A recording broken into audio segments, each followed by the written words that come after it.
Perjalanan Ceireit G10. Membeli dalam ketidaktahuan, berdasarkan Veling. Februari 2024 kami beli mobil Daihatsu Ceireit G10 di daerah Magelang. Mobil plat up Bantul. Sebenarnya kami datang dengan tujuan hanya untuk melihat, kalau merasa cocok, lalu mengajak yang ngerti mesin untuk cek. Tapi waktu itu, istri langsung merasa cocok dan memutuskan untuk membelinya dan terjadilah deal di harga Rp15.300.000. Sesudah mobil diantar ke rumah, kami belajar setir mobil, karena kami belum bisa setir. Kami meminta tolong anak teman kerja yang kebetulan bisa ngajari setir. Mas Jovan. Hari pertama belajar berjalan lancar. Hari kedua, sesudah sekitar 2 jam latihan, mobil tiba-tiba mati dan tidak bisa di-starter. Dicoba berkali-kali tidak bisa hidup. Dicoba didorong dengan dimasukkan ke gigi 1 juga tidak mau hidup. Servis pertama di bengkel ke-1. Untung Mas Jovan punya teman-teman yang baik hati, yang mau dimintai tolong untuk mendorong mobil. Mobil akhirnya didorong dan dibawa ke rumah teman yang juga bapaknya Jovan. Lalu teman menelepon kenalan yang buka bengkel. Pak bengkelnya datang dan dari sana mobil ditarik dengan mobil lain, Suzuki Veroza, milik saudara dari teman kami tersebut, menuju ke bengkel.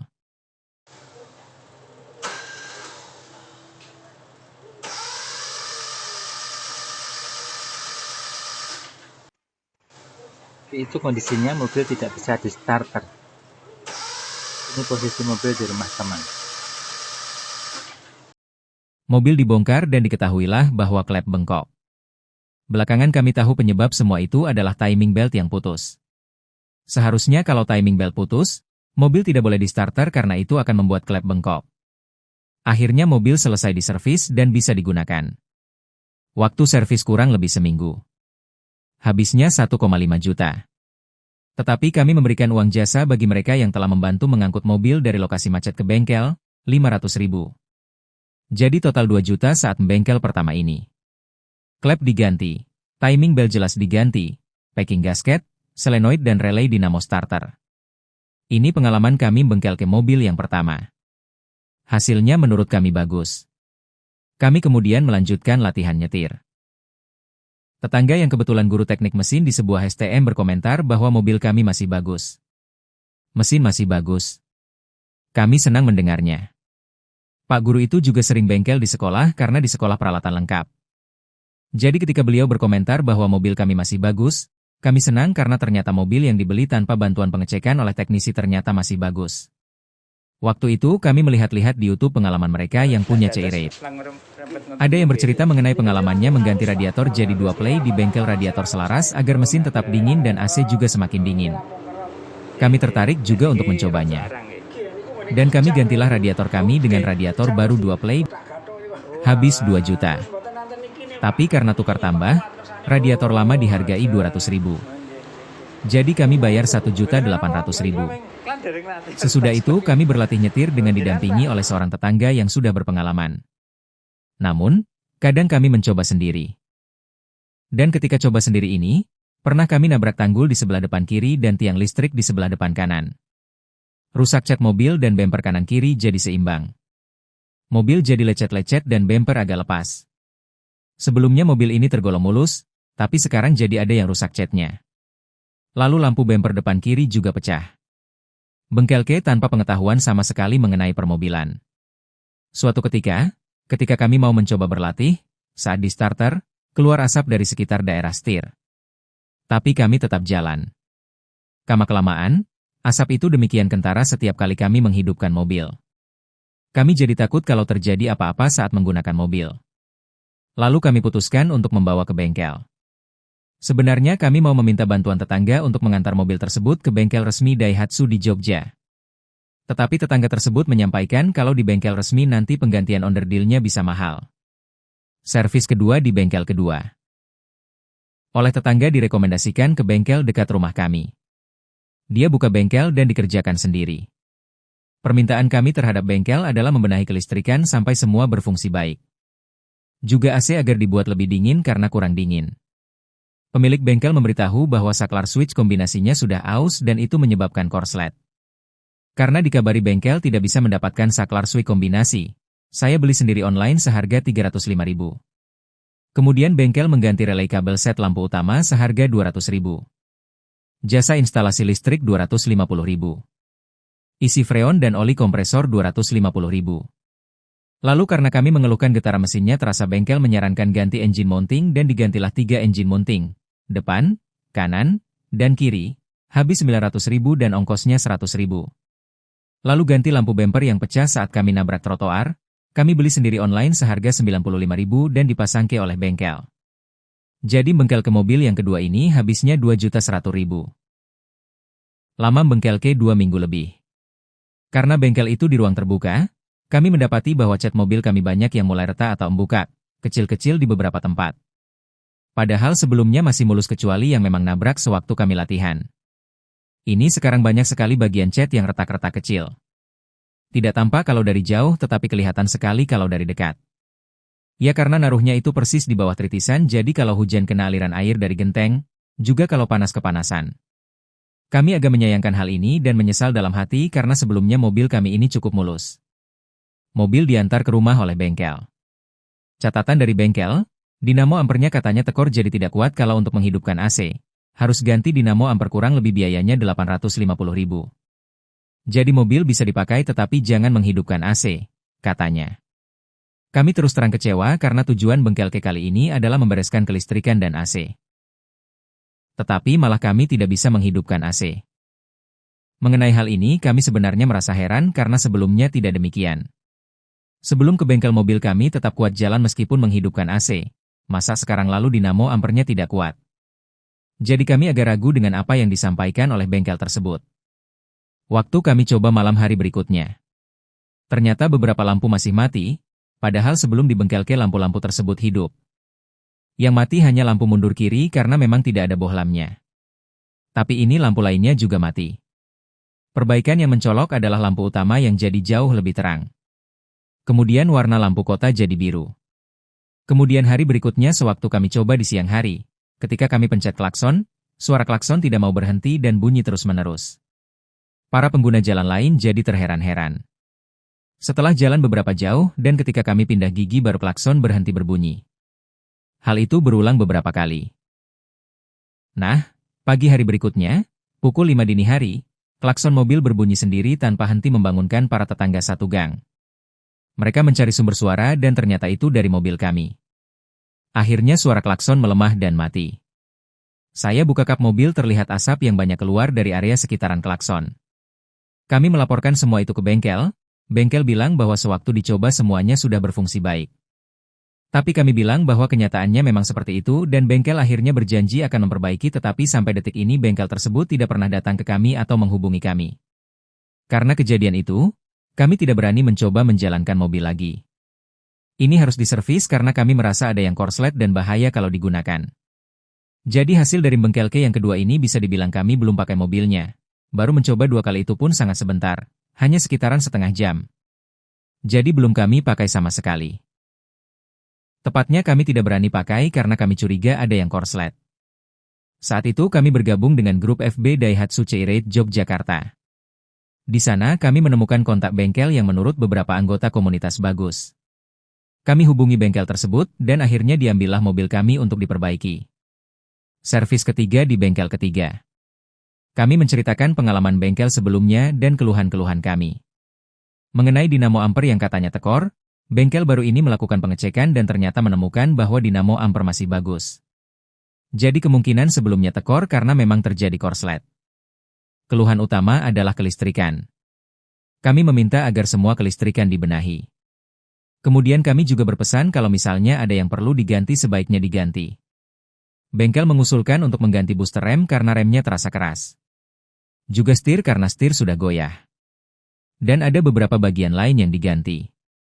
Lama bengkel juga lebih dari 2 minggu. Berikut rincinya. Servis kelistrikan 200.000. Klakson 75.000. Freon oli vakum 150.000. Water outlet 150.000. Booster rem 400.000. Setir 250.000. Tutup bensin 100.000. Tutup bensin ini kami memang meminta untuk diganti karena yang milik kami tidak ada kuncinya.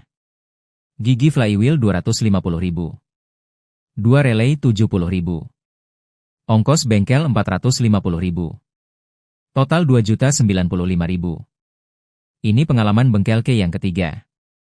Mobil diantar ke rumah. Tapi bengkel tidak membawakan onderdil bekas yang diganti. Waktu itu kami tidak menanyakannya karena sungkan. Lalu ternyata tutup bensin juga belum diganti. Sewaktu kami mencoba mobil, yang terasa bagus adalah starternya.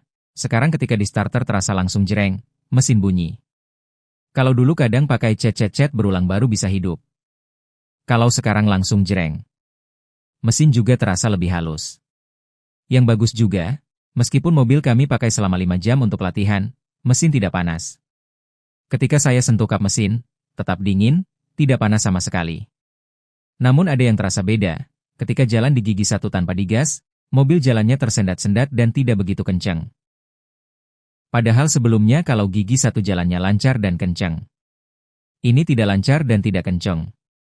Kemudian sewaktu kami mencobanya untuk kedua kalinya, ada bunyi seret-seret di bagian bawah mobil dan mobil terasa berat. Kemudian, sewaktu untuk belok tajam, terdengar bunyi klok-klok. Ternyata lampu rem juga tidak nyala. Lampu mundur kiri mati. Lampu kota juga mati sebelah. Kemudian lampu utama menjadi seperti awal lagi, tidak seterang sebelumnya, setelah bengkel ke yang kedua. Warna lampu kota kembali seperti semula.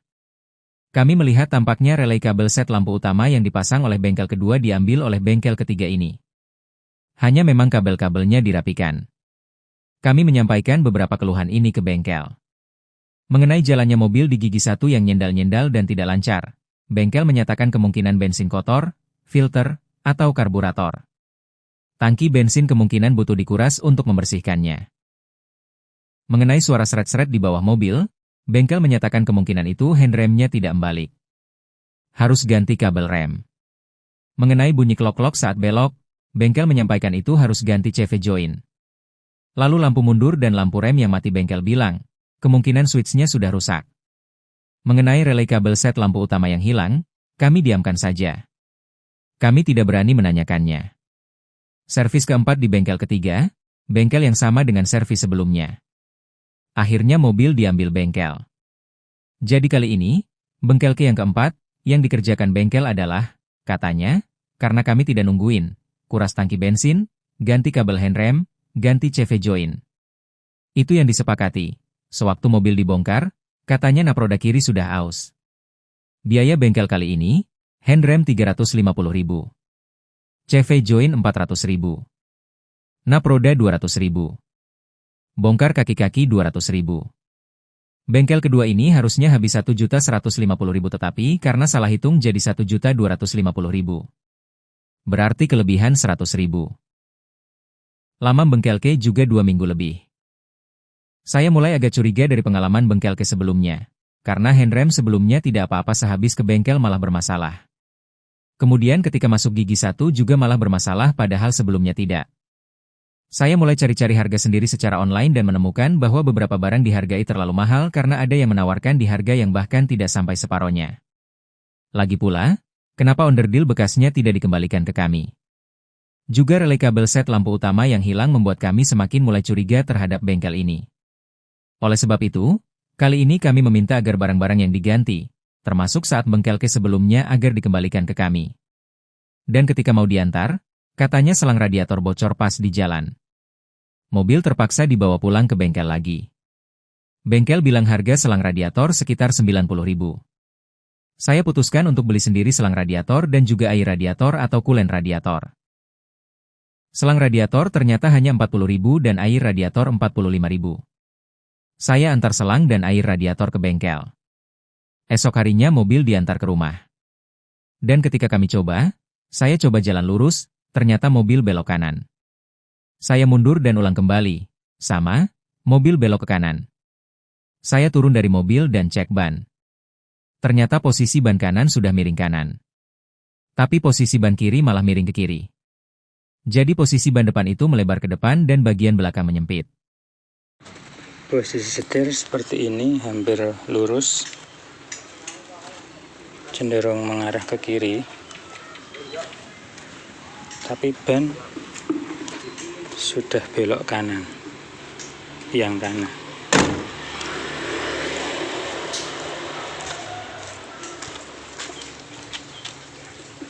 sementara yang kiri agak lurus.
Selain itu getar mesin sangat keras dan ada suara kletek-kletek di bawah. Roda juga getar hebat ketika jalan. Sewaktu kami hidupkan mesin, tetangga yang lewat memberitahu, itu ada busi yang mati. Kami diajari cara cek busi oleh tetangga tersebut. Dan ternyata benar, satu busi mati. Itu yang membuat mesin getar hebat, paling tidak itu salah satu penyebabnya katanya. Ternyata tidak hanya mati, memang businya tidak dipasang kencang, hanya ditempelkan karena saya buka pakai tangan tanpa kunci bisa. Lalu saya menemukan salah satu skrup di bawah busi itu juga tidak dipasang, karena longgar ke depan sampai sekitar 1 cm. Aneh benar, pikirku, karena bengkelke kali ini sebenarnya tidak ada kaitan dengan mesin. Kenapa busi jadi lepas dan skrup juga lepas? Karena seharusnya itu tidak perlu disentuh sama sekali, karena hanya servis kaki-kaki, handrem, dan tangki bensin. Saya putuskan beli busi baru sekaligus kunci businya. Busi saya ganti, dan mesin masih bergetar hebat dan bunyi kletek-kletek masih ada. Kami tetap belum berani pakai mobil ini. Takut ada apa-apa di jalan karena roda bergetar hebat dan bunyi kletek-kletek. Kalau ada waktu di siang hari, saya selalu menyempatkan untuk mengamati bagian mobil. Saya menemukan bahwa karet-karet kaki mobil sudah sobek hampir semua. Bahkan di bagian CV join tampaknya stempet juga sudah habis. Saya juga melihat bahwa posisi knalpot terlalu rendah, kayaknya dulu tidak serendah ini. Bergabung dengan grup Wa Daihatsu C-Rate, sebenarnya saat kami memasukkan ke bengkel ketiga untuk bengkelke yang keempat kalinya, pada hari yang sama saya bergabung dengan grup Wa Daihatsu C-Rate Yogyakarta. Saya curhat di sana dan mendapatkan masukan-masukan. Suatu hari Pak Ari Bekam datang ke rumah untuk cek mobil kami. Malam-malam beliau datang dan akhirnya menemukan bahwa 2 engine mounting sudah putus atau jebol. Saya kaget dan tidak percaya karena engine mounting itu sebenarnya masih baru. Masa sudah jebol? Setelah saya lihat, ternyata memang sudah jebol. Yakni, engine mounting kanan dan kiri. Pak Ari menanyakan apakah engine mounting yang lama bawaan mobil masih disimpan. Karena masih saya simpan, Pak Ari mengeceknya dan menurutnya masih bagus. Sebenarnya tidak perlu ganti engine mounting, katanya. Masih layak untuk dipakai, katanya. Lalu Pak Ari membantu mengganti engine mounting baru yang sudah rusak itu dengan engine mounting bawaan yang lama. Mengenai lampu mundur dan lampu rem yang mati, Pak Ari cek ternyata yang bermasalah bukan pada switch melainkan pada sekering saja. Setelah saya ganti sekering, benar lampu mundur dan lampu rem jadi hidup. Tidak hanya itu, Pak Ari juga ngajari cara menyetir juga, prinsip dasarnya. Akhirnya kami berani mencoba mobil C-Rate kami setelah sekian lama kami tidak berani mencobanya. Kami pakai latihan sampai beberapa kali. Kami menemukan kejanggalan lain, kalau sehabis servis sebelumnya mesin tidak gampang panas, sekarang, baru dipakai jalan belum sampai sekilo pun mesin sudah mulai panas, dan ketika sudah dipakai kurang lebih setengah jam, indikator sudah sampai setengah. Berarti mesin panas sekali. Ini aneh sekali karena sebelumnya tidak seperti ini, bahkan dulu ketika dipakai 4 jam atau 5 jam pun, mesin tidak panas. Kok sekarang panas sekali? Servis kelima di bengkel keempat. Setelah mendengar saran dari anggota komunitas C-Rate Yogyakarta yang lain, akhirnya saya meminta tolong salah satu anggota senior yang direkomendasikan untuk mengganti karet-karet kaki-kaki mobil. Saya membeli sendiri karet-karetnya, juga stempetnya. Bengkel keempat ini sebenarnya tidak buka bengkel, tetapi sering dimintai tolong tetangga untuk menservis mobil mereka. Sebelum membawa mobil ke sana, saya bertemu dengan bapak bengkel ini terlebih dahulu untuk meminta izin dan konsultasi. Intinya saya ingin mengganti karet-karet kaki-kaki mobil dan minta tolong untuk dicek permesinannya agar paling tidak aman untuk digunakan. Bapak bengkel ini tidak keberatan untuk saya mintai tolong menyervis mobil saya. Mobil kami bawa ke sana. Sampai di sana bapak bengkel langsung komentar, siapa yang setel pengapian, kok kasar sekali. Setelah dicek, ternyata platina harus sudah ganti, lalu ada bagian lain di dalam delco yang juga harus diganti. Kipas radiator juga terlalu kecil, katanya. Lah kipasnya saja seperti ini bagaimana mesin tidak panas, katanya.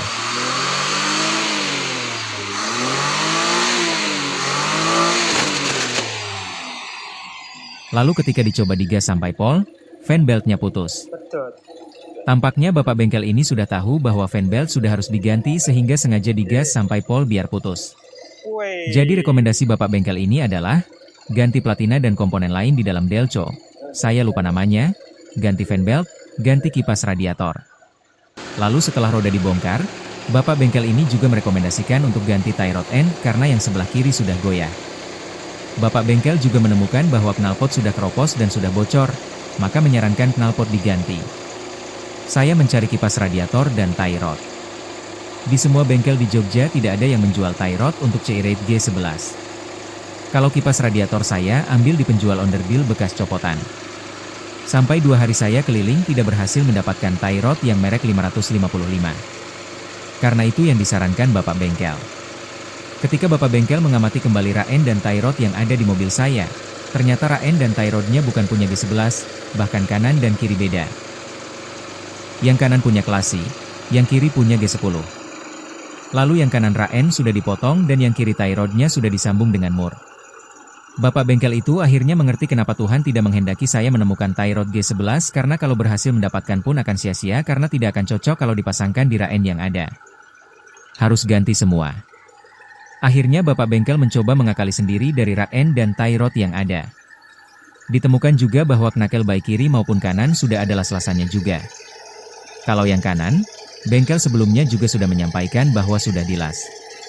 Tapi bapak bengkel menyarankan tidak usah diganti dulu tidak apa-apa. Mobil dipakai dahulu nanti kalau ada dana bisa diganti di kemudian hari. Sesudah karet-karet kaki-kaki mobil terpasang dan mesin sudah disetel pengapiannya, juga engine mounting diperkuat pakai engine mounting bekas punya bapak bengkel, maka saya diajak ke bengkel las untuk mengganti knalpot. Baik knalpot maupun pipa diganti semua, hanya ada sebagian pipa yang masih bagus yang tidak diganti. Proses penggantian kurang lebih 1 jam. Setelah selesai, suara mobil jadi jauh sangat halus dibandingkan sebelumnya. Tapi suara kletek-kletek tidak hilang karena itu ternyata kalipernya. Bapak bengkel bilang itu tidak apa-apa, hanya memang suaranya mengganggu. Sekarang mobil sudah bisa kami gunakan dengan baik, tetapi PR-nya masih banyak. Pertama knakel. Kedua rak end dan tie rod. Ketiga handrem tampaknya juga belum beres. Tidak tahu apakah dulu benar-benar diganti baru atau tidak oleh bengkel ketiga karena sekarang pun masih ada bunyi seret-seret kayak gendoli sewaktu mobil dijalankan. Keempat, ternyata rodanya pakai PCD 4x114, harusnya pakai PCD 4x110. Hal ini membuat roda tidak bisa dikencangkan sampai benar-benar kencang karena malah akan rusak, jadi harus sering dicek sekrup-sekrup rodanya.